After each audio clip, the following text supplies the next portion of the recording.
जिल्ह्यात सोमवारी 17 नोव्हेंबर ते 2 डिसेंबर दरम्यान कुष्ठरोग रुग्ण शोध अभियान राबवण्यात येत आहे। या अभियानाच्या अनुषंगाने जिल्हा समन्वय समिती सभा जिल्हा परिषदेचे मुख्य कार्यकारी अधिकारी कुलदीप जंगम यांच्या अध्यक्षतेखाली शुक्रवारी पार पडली। समाजात असलेल्या प्रत्येक संशयित कुष्ठरुग्णांचा शोध पथकामार्फत घेऊन त्याचे निदान निश्चित केल्यानंतर कुष्ठरोग आढळून आला तर त्याला तात्काळ बहुविध औषधोपचार सुरू करून संसर्गाची साखळी खंडित करण्यासाठी हे अभियान राबवण्यात येत आहे।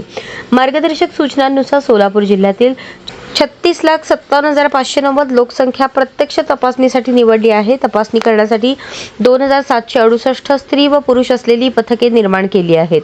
ही पथके घरोघरी जाऊन प्रत्येक शारीरिक तपासणी करून संशयित कुष्ठरुग्णांचा शोध घेतील। या संशयितांची तपासणी वैद्यकीय अधिकाऱ्यांकडून करण्यात येणार आहे। कुष्ठरोगाची लक्षणे आढळून आली आणि कुष्ठरोगाचे निदान निश्चित करण्यात आले तर तात्काळ औषधोपचार सुरू करण्यात येणार आहेत। आपल्या घरी येणाऱ्या पथकाकडून तपासणी करून घेऊन सहकार्य करावे। अभियान नियोजनबद्ध राबवून यशस्वी करण्याचे आवाहन मुख्य कार्यकारी अधिकारी कुलदीप जंगम यांनी केले आहे।